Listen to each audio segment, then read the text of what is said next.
So I'm Kate Meis. I'm the Executive Director of the Local Government Commission.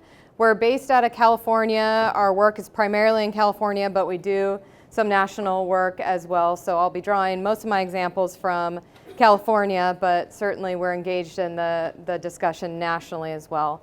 So we're a nonprofit. We work across a number of different areas, and we really focus on the innovative local elected officials. So trying to not be the association that represents all local elected officials. There are the National League of California Cities and the National League of Cities, the Association of Counties as well. But we're working with folks that really want to be those environmental leaders, that want to be innovative, that want to be the first one to create a model, and then we help them to scale that model out through events, through best practice sharing, through technical assistance, and we also, through that experience, inform state agencies on where they can eliminate barriers and on where they can support local initiatives as well. So we are a network of local elected officials. We have close to 700 members, and we are governed by elected officials. So I have a board of 15 local elected officials. The stars are where they're at in California, and you can see it's a pretty representative mix of folks from across the geography of California. And so what I want to talk about today is the need for really an integrated approach. And I'll highlight at the high level what I'm saying through this chart, but then also dive in a little more detail on each. So at the state level, there's really a role for establishing a regulatory framework and a support structure so that each city and county isn't having to reinvent the wheel with the limited resources they have. At the regional level, I put in regional governments, and then I really wanted to put collaboratives as well because it's not just government.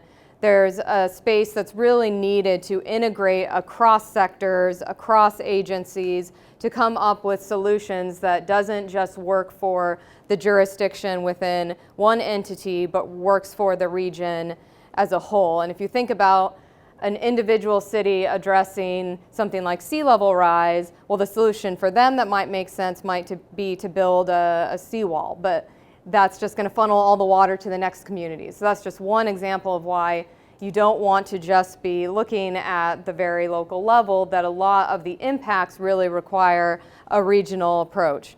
And then spend most of my time talking about the local government world, the folks that we support. I think there's a fabulous role for local governments in innovation. They're at a level where they can recognize the problems. They speak to community members every day, and they can come up with some really innovative solutions that can be piloted at a scale that is a lot more doable than, you know, at the state or the national level, where there's a lot of inertia and a lot of bureaucracies that can make it difficult to do.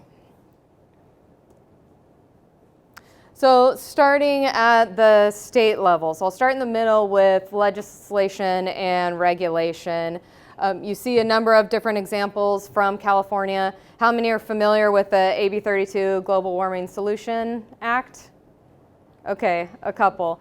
So this was a really precedent-setting state action, a law that was passed that would reduce greenhouse gas emissions back to 1990 levels by 2020. So a pretty substantial reduction, one of the first of its kind at the state level, and we are on track to meet that currently.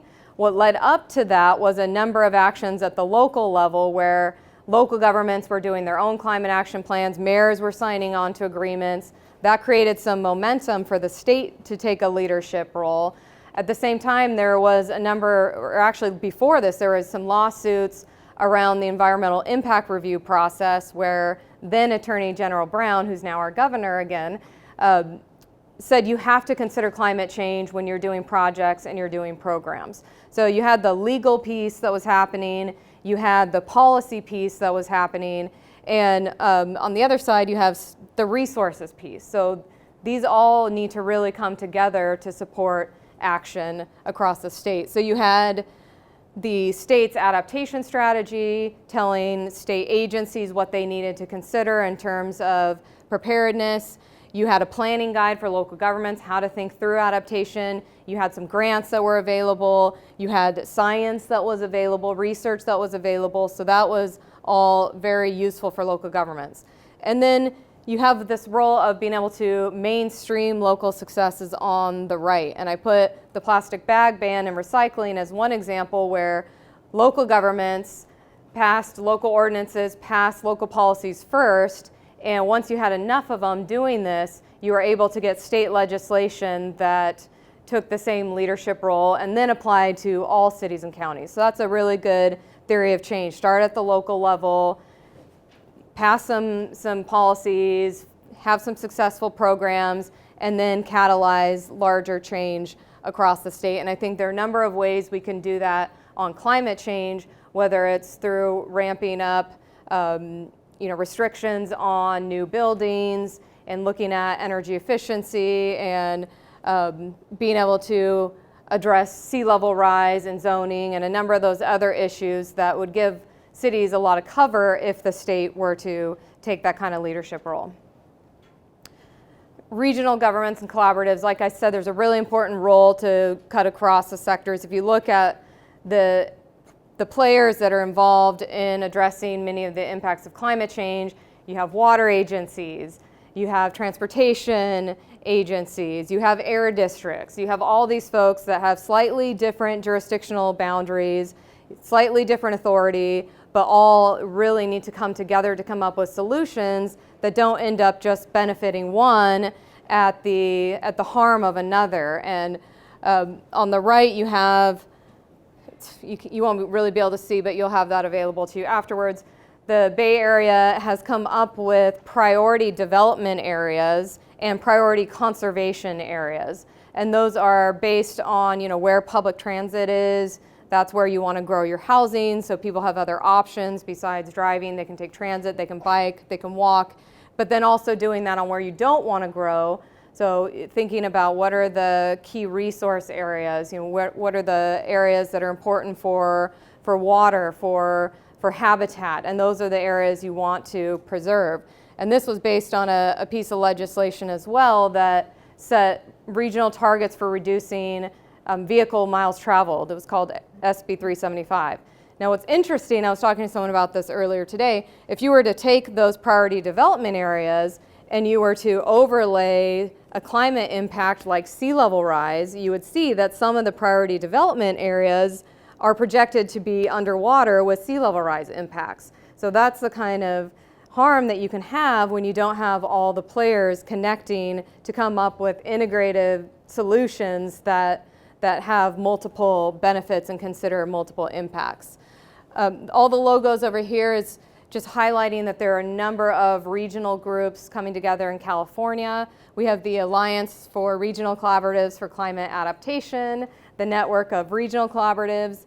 It includes San Diego, Bay Area, LA, Sacramento, and the Sierra Nevada region. So we're seeing a big movement of people coming together saying we need to address this at the regional scale and we need to work together. We have limited time and limited resources, so we need to be learning from each other real time. And we're seeing this not just in California, there are a number of regional networks that are represented at this conference.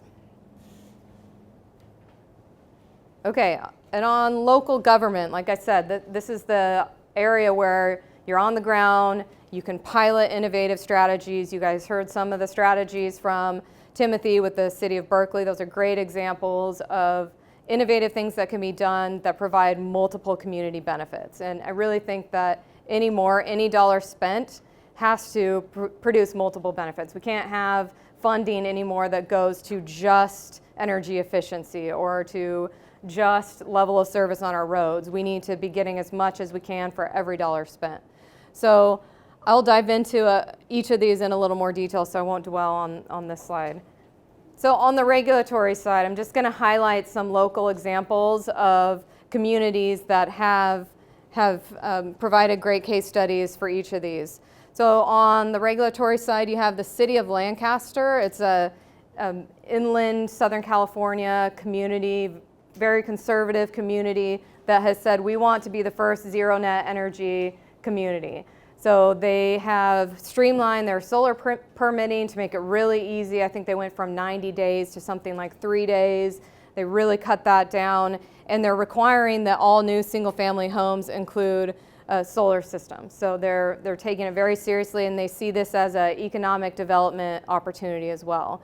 The city of Chula Vista in Southern California and the San Diego region requires 50% shade cover and parking lots, and this is just one of many, many things that they're doing. But if you think about the power that local governments have on the ground, they're also requiring that buildings account for sea level rise, and they're doing a number of things like that.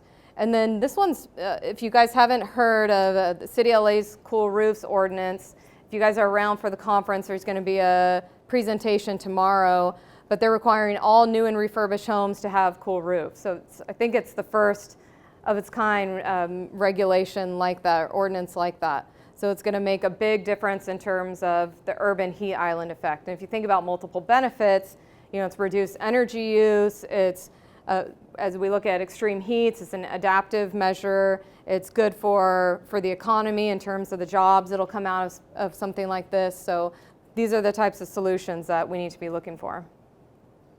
Funding, I just put a couple examples.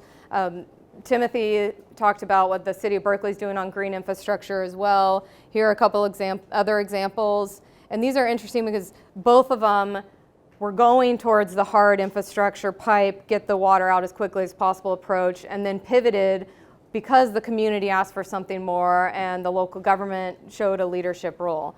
So in Napa, they rejected 2 proposals for hard infrastructure approaches. They had 22 floods over something like a 8 to 10 year period. It was a serious problem.